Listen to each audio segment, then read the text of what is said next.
The delivery man handed me the most beautiful bouquet of roses I'd ever seen on the morning of my 25th wedding anniversary.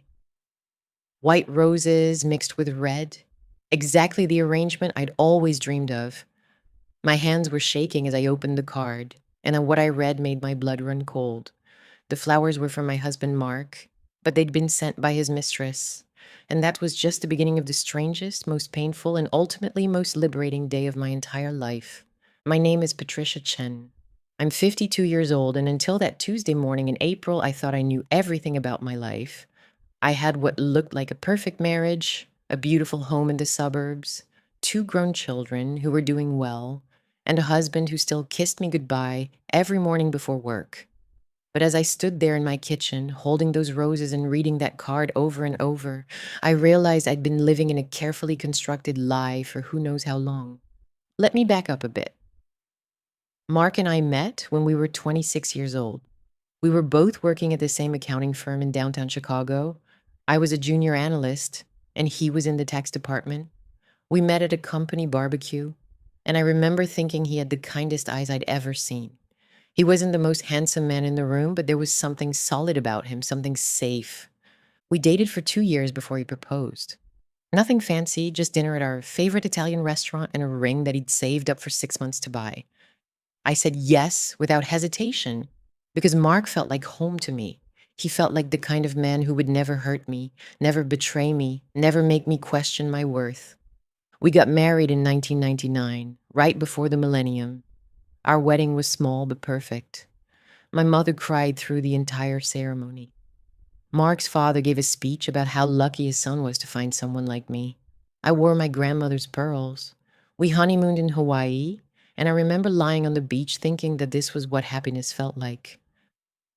The first few years were good, really good. We bought our first house together, a small 3-bedroom in a decent neighborhood. We worked hard, saved money, and talked about our future. Mark got promoted. I got pregnant with our first child, Emma, when I was 29. 2 years later, we had Jason. Our family was complete. I quit my job to stay home with the kids. Mark said we could afford it, and I wanted to be there for every moment of their childhood. I packed lunches, attended PTA meetings, volunteered for field trips, and kept our house running smoothly.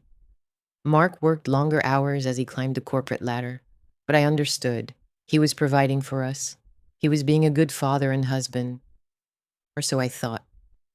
The morning the flowers arrived, I'd woken up early like always. I made coffee, started breakfast, and thought about the reservation I'd made at the steakhouse where Mark and I had our first date. I'd bought a new dress, wine-colored silk that I knew he'd like. I'd even booked us a room at a nice hotel downtown because the kids were grown and gone now, and we could be spontaneous again. I was excited, genuinely excited. After 25 years of marriage, we'd weathered so much together.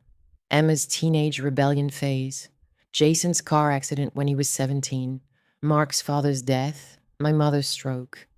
We'd survived it all, and I thought we were stronger for it.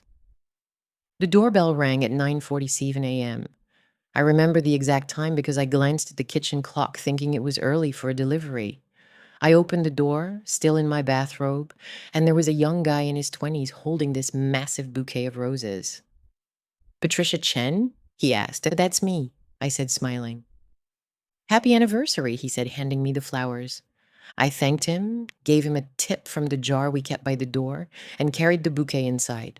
The roses were perfect, exactly what I would have chosen for myself.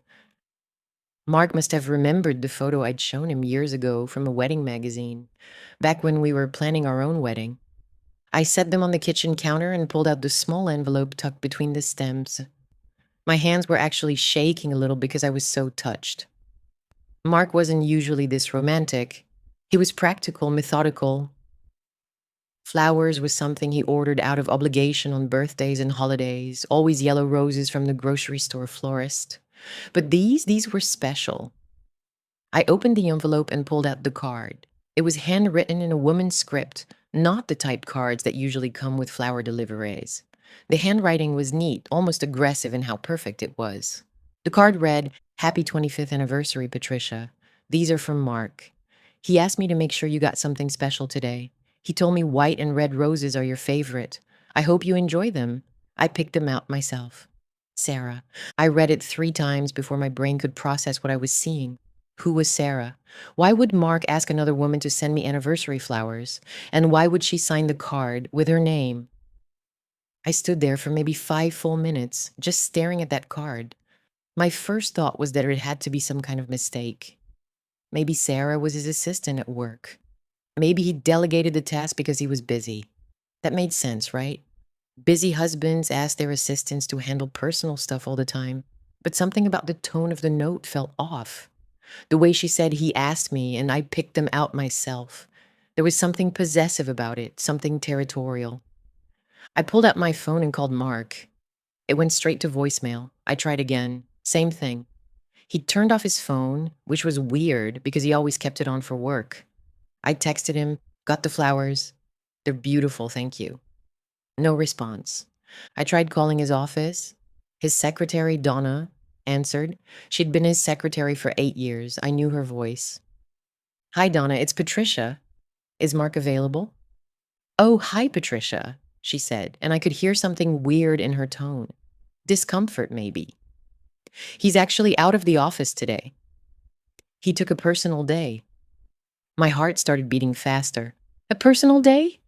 He didn't mention that to me. Oh, Donna said, and I could practically hear her scrambling. Maybe it was last minute. I'm sure he'll call you later. Happy anniversary, by the way. Thanks, I managed to say before hanging up.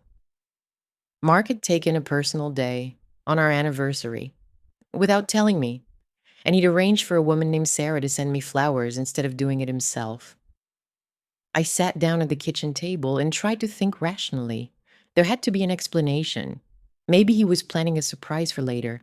Maybe Sarah was helping him set something up. Maybe I was overreacting. But the more I tried to convince myself, the more I remembered little things that hadn't quite made sense over the past year.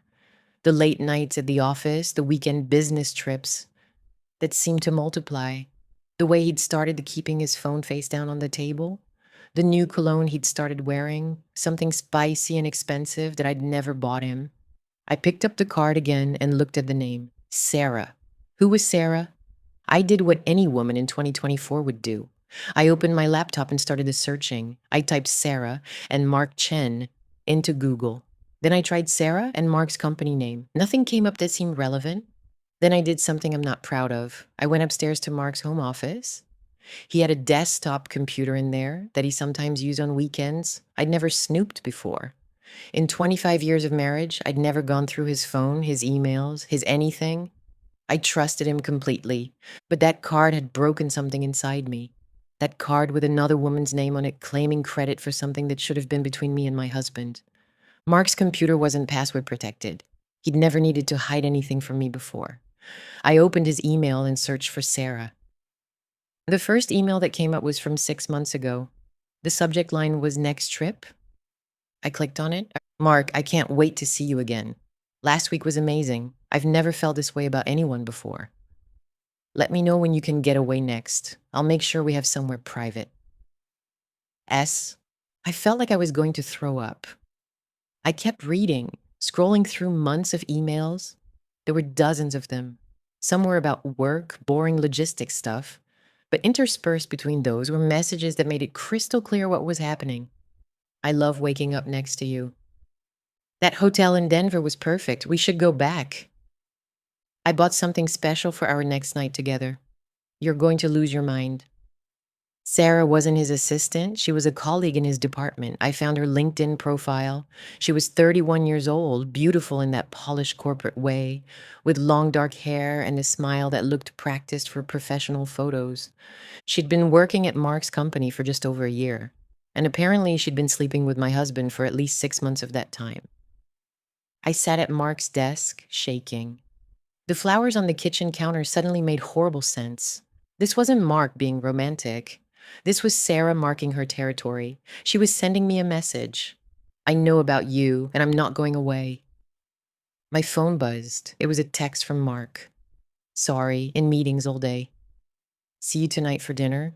Love you and love you. He had the nerve to say love you while he was lying about being in meetings, while his mistress sent me flowers, while he'd apparently taken a personal day to do God knows what. I looked at the timestamp on his most recent email to Sarah. It was from this morning at 8:30 a.m., half an hour after he'd kissed me goodbye and told me he'd see me tonight. Can't wait for tonight. I told P, I have meetings all day. We have the whole afternoon. Same place as last time? Dash M. Same place as last time. They were together right now. On our anniversary, my husband was spending the afternoon with his mistress while I sat in our house, looking at flowers she'd sent to taunt me. Something inside me just snapped. But it wasn't a loud, dramatic snap. It was quiet, cold, like a door closing very softly but very firmly. I took photos of the emails, all of them. I took screenshots and backed them up to 3 different places. Then I closed his computer and went back downstairs. I looked at those roses, so beautiful and so poisonous, and I made a decision. I wasn't going to cry. I wasn't going to scream. I wasn't going to call Mark and give him a chance to lie to me more. I was going to do something else entirely. I called my daughter Emma. She lived 2 hours away with her husband, but we talked almost every day. Hey, Mom, she answered. Happy anniversary. Thank you, honey, I said, and I was proud of how steady my voice sounded. Listen, do you remember that lawyer friend of yours from college? The one who does family law? There was a pause. Yeah, Rebecca. Why? Can you send me her number? I need to talk to her about something. Another pause, longer this time. Mom, is everything okay? It will be, I said, I promise. But I need that number. Emma gave it to me, and I could hear the worry in her voice. I told her I'd call her later and explain everything. Then I hung up and dialed the lawyer. Rebecca answered on the second ring. I explained who I was and what I needed. She listened without interrupting, and when I finished, she said, Can you come to my office today? I can fit you in at 2 p.m. I looked at the clock. It was 11:30 a.m. I'll be there, I said. Then I did something that felt crazy, but also completely right. I took those roses, all of them, and I threw them in the trash, every single stem. Then I took the trash bag out to the garage so I wouldn't have to look at them. I went upstairs, took off my bathrobe, and got in the shower. I stood under the hot water and let myself feel everything I'd been holding back. Not crying, not yet, just feeling. The weight of 25 years. The memories of a life I thought was real. The future I'd imagined that was never going to happen. When I got out of the shower, I dried off and opened my closet. I looked at the wine-colored dress I'd bought for our anniversary dinner. I took it off the hanger, folded it carefully, and put it in a box. I wasn't going to need it tonight. Instead, I put on jeans and a simple black sweater. I dried my hair, put on minimal makeup, and looked at myself in the mirror. I looked older than I remembered. When had that happened? When had I become this woman with tired eyes and gray in her hair? But I also saw something else. Something I hadn't seen in a long time. Strength. Determination. A kind of clarity that comes when you stop lying to yourself about who you are and what you deserve. I grabbed my purse and my car keys and drove to Rebecca's office. The whole way there, my mind was racing. I thought about confronting Mark. I imagined showing up at wherever he was with Sarah and causing a scene. I imagined calling Sarah and telling her exactly what I thought of her. But I didn't do any of those things. Because the truth was, as much as I was angry at Sarah, she wasn't the one who'd made vows to me. She wasn't the one who'd promised to love me in sickness and in health, for better or worse. Mark was. Rebecca's office was in a nice building downtown. She met me in the reception area, and I could see in her eyes that Emma had probably already called her and given her a heads up. Patricia, she said, shaking my hand, come on back. Her office was comfortable, but professional. Degrees on the wall, family photos on her desk. She offered me water, which I accepted because my throat felt like sandpaper. Tell me everything, she said. So I did. I told her about the flowers, the card, the emails I'd found. I showed her the screenshots I'd taken. I told her about the last 25 years, about how I'd trusted Mark completely, about how I'd never even considered that he might be cheating on me. Rebecca listened to all of it, taking notes occasionally. When I finished, she looked at me with a mixture of sympathy and something else. Respect, maybe. First of all, she said, I want you to know that what you're feeling is completely valid. This is a betrayal, and you have every right to be angry, hurt, and confused. I nodded, not trusting my voice. Second, she continued, you did the right thing by documenting everything. Those emails are going to be important. Do you have access to your bank accounts, credit card statements? Yes, I said, we have joint accounts for everything. Good. I want you to go home today and print out the last year of statements. Look for anything unusual, hotel charges, restaurant bills, jewelry purchases, anything that might give us a clearer picture of how long this has been going on and how much he's been spending on her. My stomach turned at the thought. Spending our money on another woman, on hotels and dinners and whatever else. What about the house? I asked. We own it together. We'll deal with that, Rebecca said. Illinois is a no-fault divorce state, which means we don't have to prove he cheated to get you a fair settlement. But the evidence of his affair can help us in other ways, especially if he's been spending marital assets on his mistress. The word divorce hung in the air between us. This was real. This was actually happening. How long does it take? I asked, and it varies. If he cooperates, we might be able to wrap this up in 6 months to a year. If he fights it, it could take longer.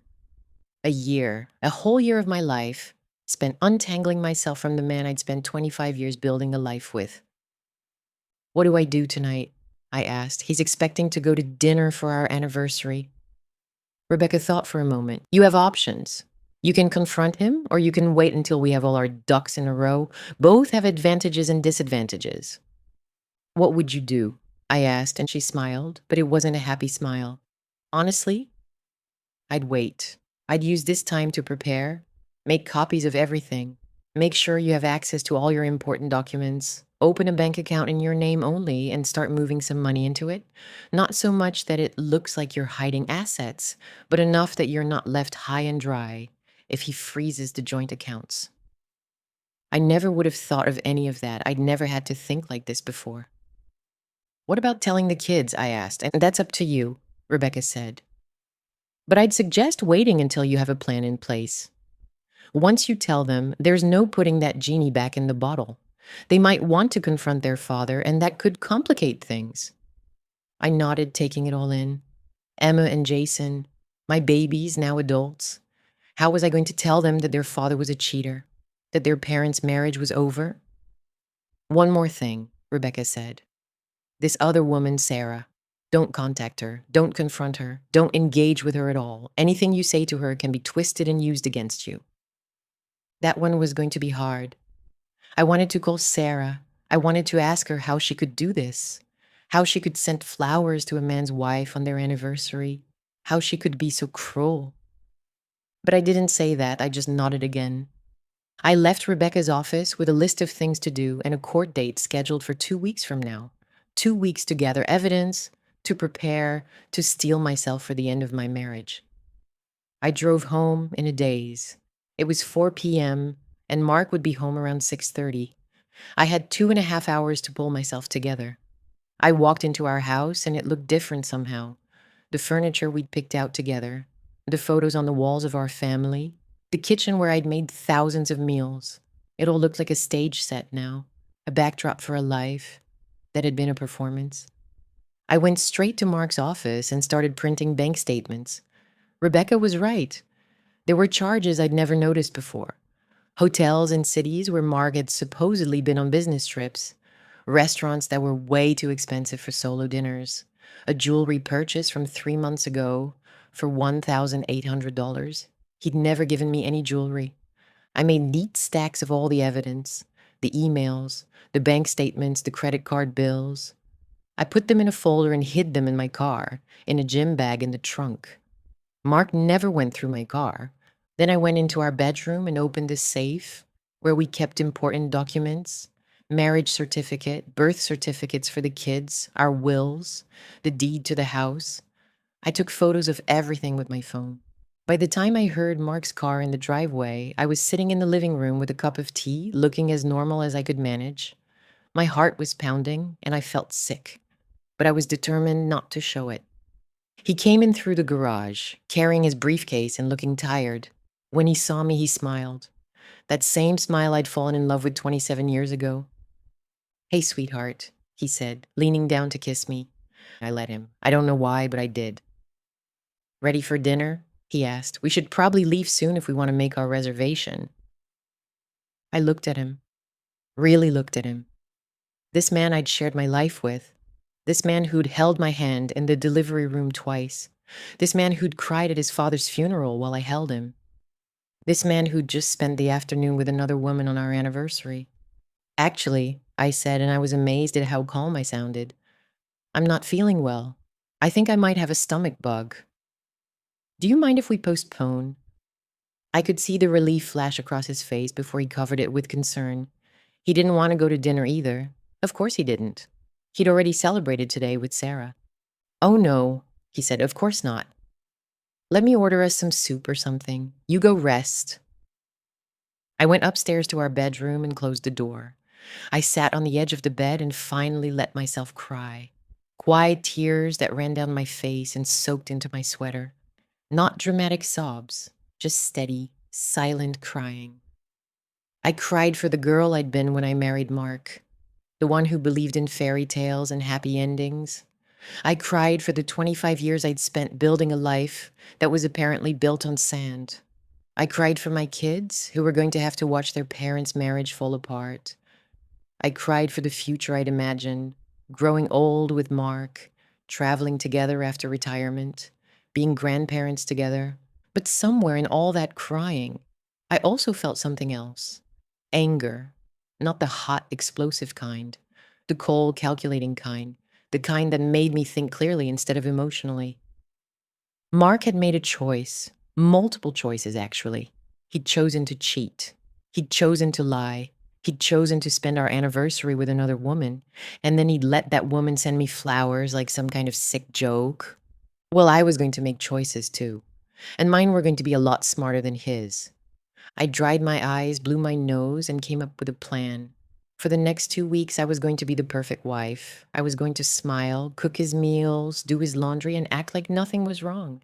And while I did all that, I was going to systematically gather every piece of evidence I needed to make sure I got exactly what I deserved in the divorce. The next morning, I woke up early like always. Mark was still asleep, snoring softly beside me. I looked at him lying there, so peaceful and unaware that his life was about to implode, and I felt nothing. Not love, not hate. Just a cold emptiness where 25 years of emotion used to be. I got up, got dressed, and went downstairs to make breakfast. When Mark came down, I had coffee ready and eggs on the stove. "Feeling better?" he asked, kissing my cheek. "Much better," I said. "I'm sorry about last night." "Don't worry about it," he said. "We can celebrate this weekend." "That sounds nice," I said, and I even managed to smile. He ate his breakfast, reading the news on his iPad like he did every morning. Normal. Everything was so perfectly normal, except that it was all a lie. Over the next 2 weeks, I became a detective in my own life. I went through every document, every receipt, every bank statement. I found more evidence of the affair. Lots more. It had been going on for 8 months, not 6. There were 2 trips to Miami I'd known nothing about. There were charges at Victoria's Secret and Tiffany's that I'd never received gifts from. I also started taking care of myself in ways I'd neglected for years. I opened a bank account in my name, only at a different bank, and transferred $10,000 into it. Money I'd saved from my freelance graphic design work that I'd started doing from home a few years back. It wasn't much, but it was mine. I met with Rebecca twice more. We built a case that was absolutely airtight. Mark had been so arrogant, so confident that I'd never find out, that he'd left a trail a mile wide. I also did something I probably shouldn't have. I created a fake email account and sent Sarah a message. I know what Rebecca said about not contacting her, but I couldn't help myself. "Dear Sarah," I wrote, "thank you for the flowers. They were beautiful. You have excellent taste. Mark's lucky to have someone who puts so much thought into his life. I hope you're ready for what comes next, because he's going to do to you exactly what he did to me. Best wishes, Patricia." I sent it before I could talk myself out of it. I don't know if she responded because I never checked that account again. But it felt good to let her know that I knew, that I wasn't some oblivious wife who could be disrespected so easily. The day before our court date, I told Emma and Jason what was happening. I invited them both over for lunch, which they thought was weird but agreed to. When they arrived, I could see the concern on their faces immediately. "Mom, what's going on?" Emma asked. "You've been acting strange for weeks?" Jason nodded. "Is everything okay? Is it health stuff?" I sat them both down in the living room and told them everything about the flowers, the card, the emails I'd found. I showed them some of the evidence. I watched their faces go from confusion to shock to anger. Emma started crying immediately. "I can't believe Dad would do this. How could he?" Jason, who was usually more reserved, looked like he wanted to punch something. "Where is he?" "At work," I said. "And before you do anything, I need you to listen to me." I explained what Rebecca and I had planned: the divorce filing, the evidence we'd gathered, the fact that I'd been preparing for weeks. "I need you both to understand something," I said. "Your father made his choices. I'm making mine. This is between him and me. I don't want you two to feel like you have to take sides." "How can we not take sides?" Emma said. "He cheated on you. He lied to all of us." "I know," I said, "and I'm not asking you to forgive him. But he's still your father. You can be angry at him and still love him. Those things can exist together." Jason shook his head. "I don't know if I can talk to him right now." "That's okay," I said, "and take all the time you need." We talked for hours. They asked questions. I answered honestly. When they left, I felt lighter somehow. The secret was out. No more pretending. That night, Mark came home and acted like everything was normal. He asked about my day. I asked about his. We ate dinner together. We watched TV. And the whole time I was thinking about what tomorrow would bring. I didn't sleep much that night. I lay awake next to Mark, listening to him breathe, thinking about how strange it was that you could sleep next to someone for 25 years and not know them at all. The next morning, I got up early and dressed carefully. Black pants, a white blouse, a blazer. I wanted to look put together and professional. Rebecca had told me that appearances mattered in court, even for preliminary hearings. Mark was still in bed when I left. I didn't wake him. I just got in my car and drove to the courthouse.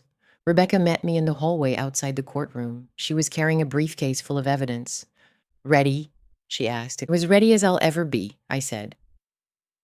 The hearing was short and procedural. The judge reviewed our petition for divorce and the temporary orders we were requesting. He granted them all. Mark would be served with paper that afternoon at his office. By the end of the day, he'd know that I knew everything.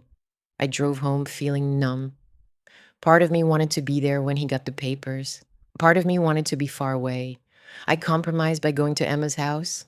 I was sitting in her living room, drinking coffee and trying not to shake, when my phone started ringing.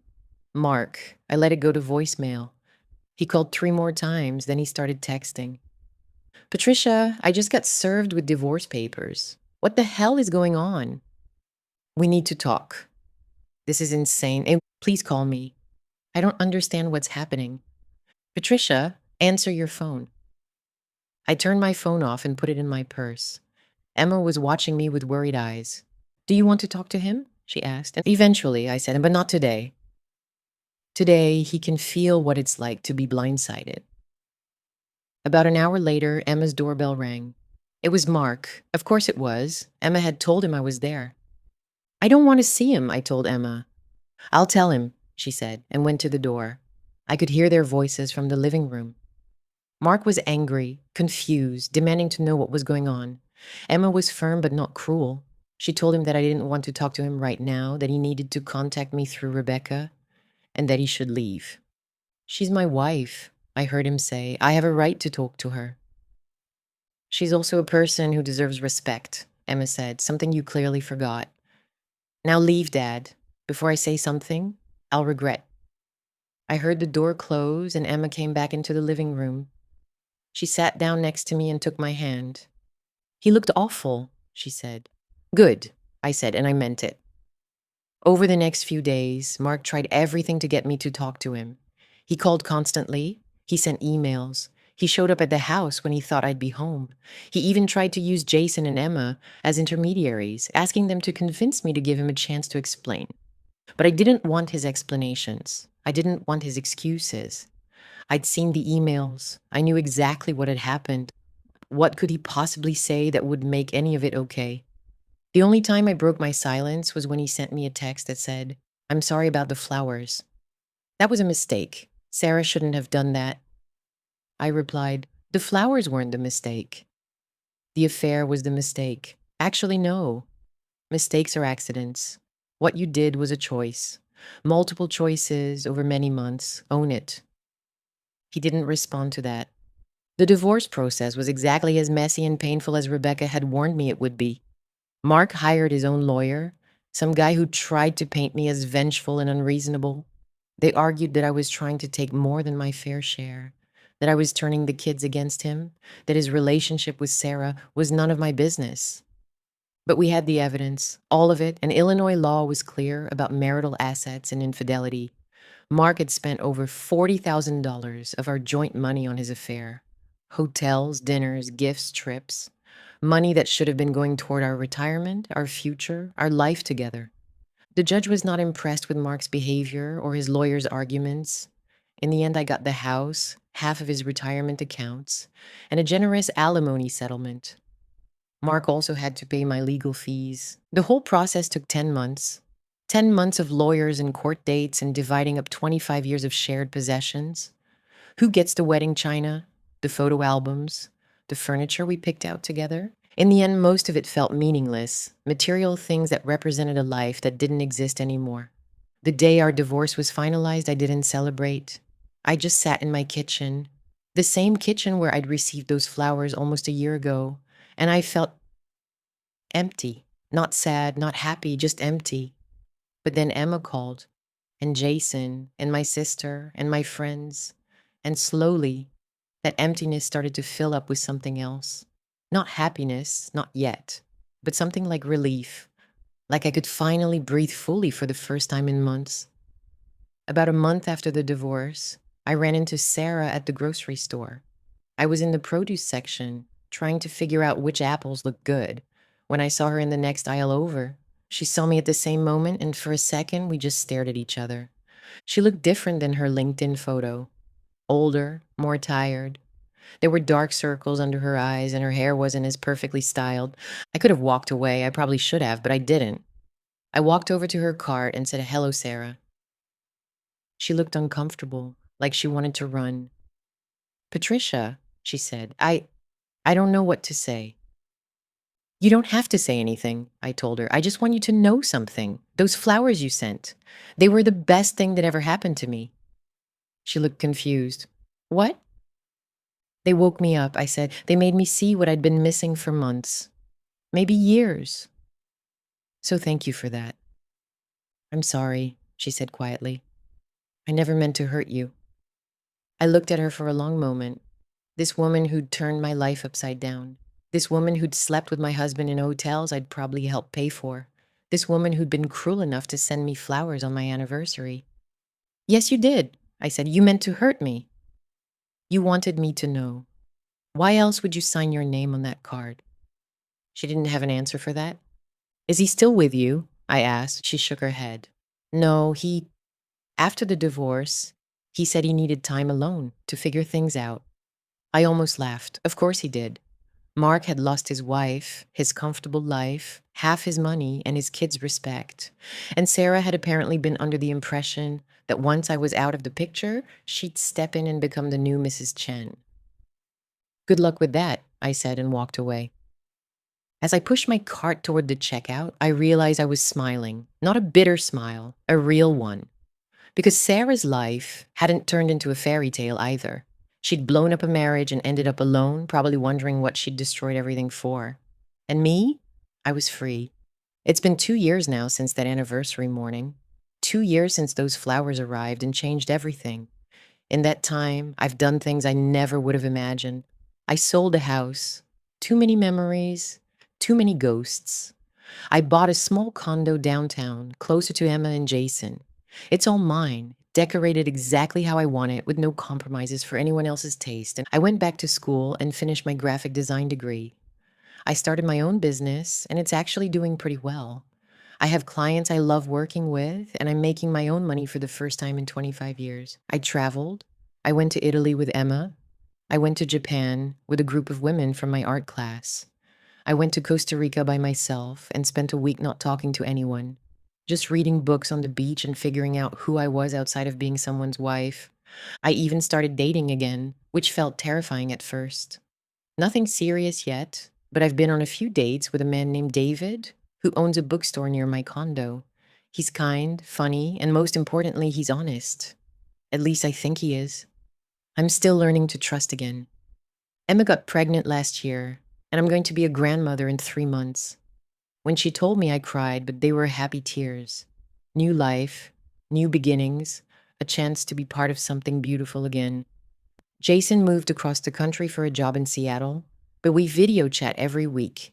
He's still angry at his father, though they've started talking again, slowly, carefully. I told him that was okay, that healing takes time and happens differently for everyone. As for Mark, I hear things occasionally through the kids. He's dating someone new, not Sarah, someone else. He moved to a smaller apartment because that's what he can afford now. He seems lonely, according to Emma, who still has dinner with him once a month out of obligation more than desire. Part of me feels sorry for him. The smaller part, the part that remembers the man I fell in love with all those years ago. But the bigger part, the stronger part, doesn't think about him much at all anymore. I ran into him about 6 months ago at Jason's birthday dinner. It was the first time we'd been in the same room since the divorce was finalized. He looked older, grayer. When our eyes met across the table, I saw something in his face.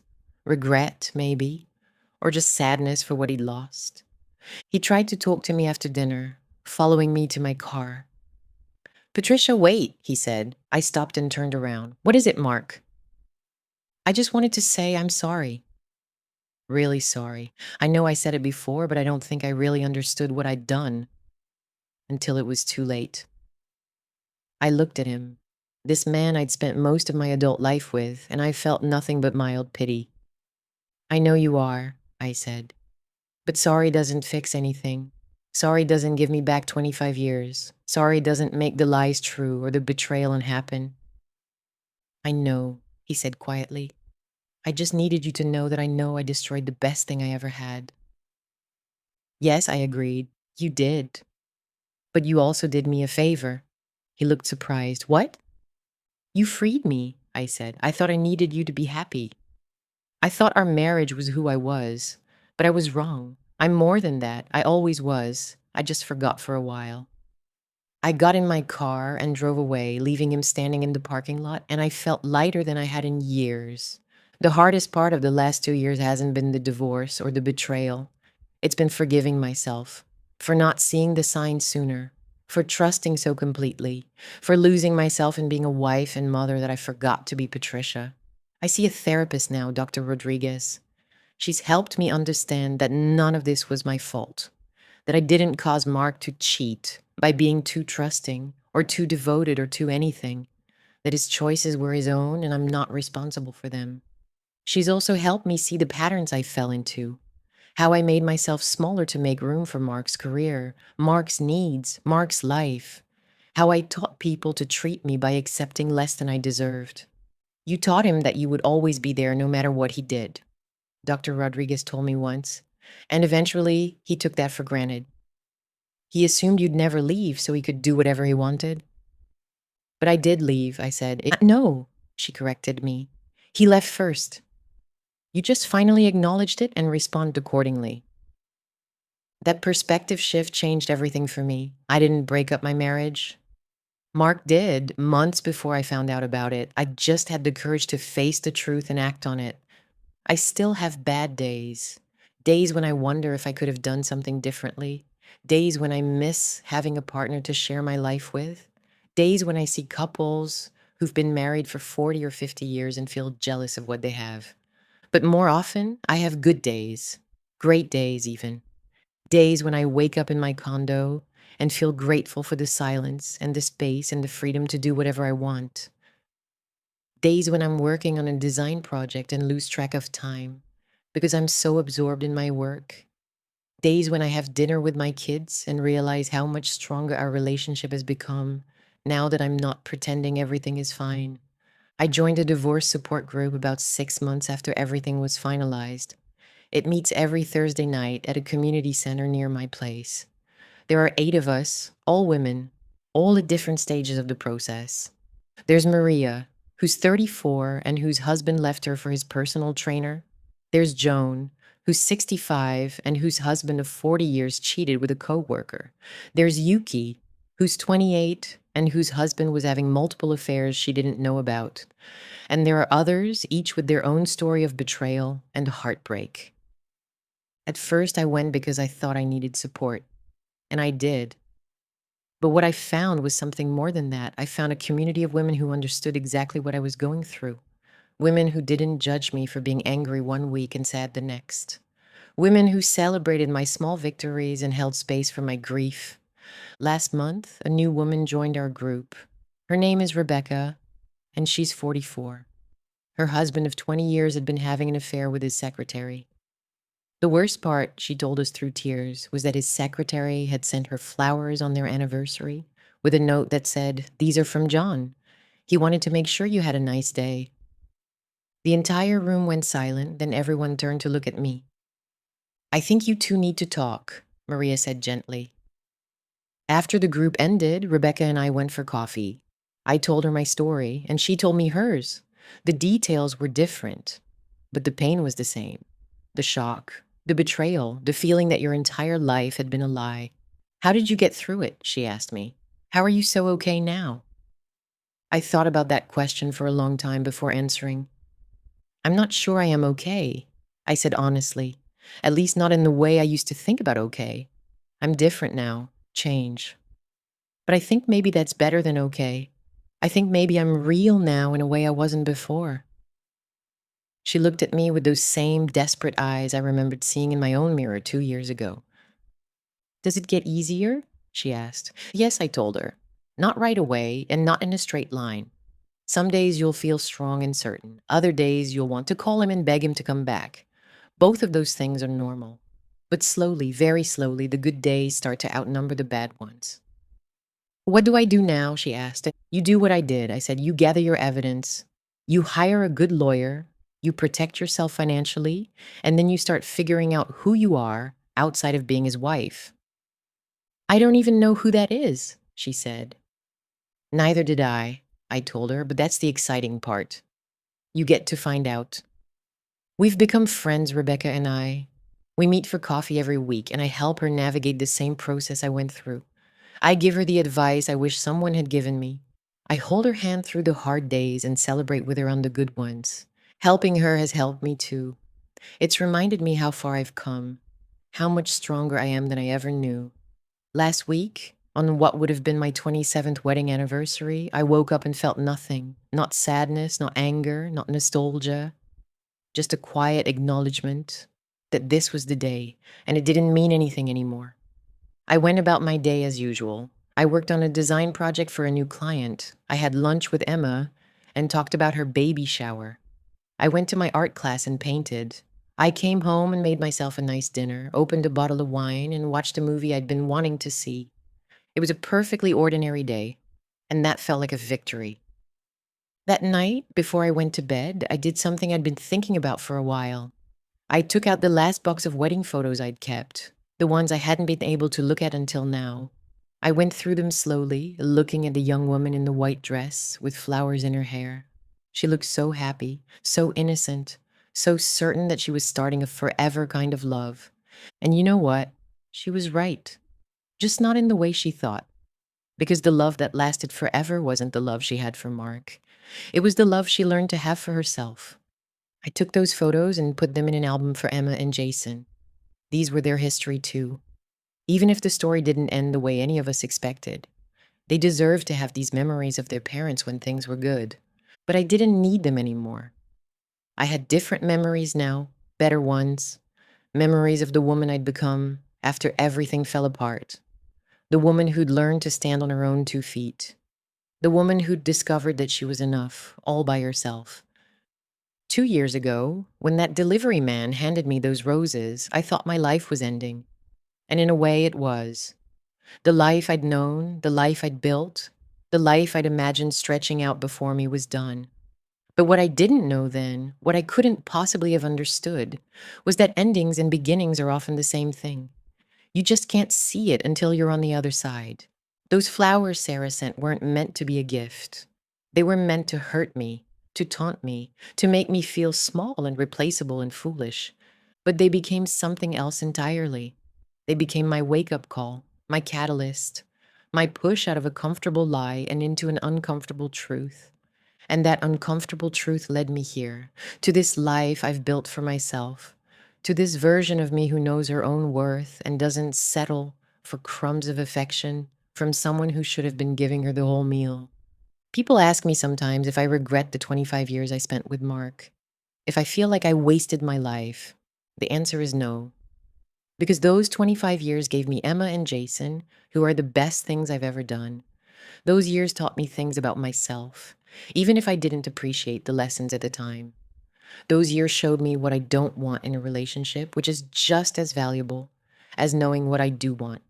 And those years led me to that moment in my kitchen, holding those roses, reading that card, and making a choice.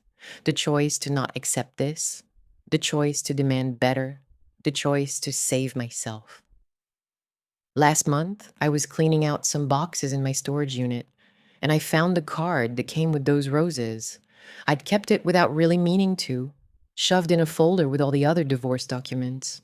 I pulled it out and read it again. Happy 25th anniversary, Patricia. These are from Mark. He asked me to make sure you got something special today. He told me white and red roses are your favorite. I hope you enjoy them. I picked them out myself. Sarah. I read it 3 times, just like I did that first day. But this time I didn't feel pain. I didn't feel anger. I just felt grateful. Grateful that Sarah had been arrogant enough to sign her name.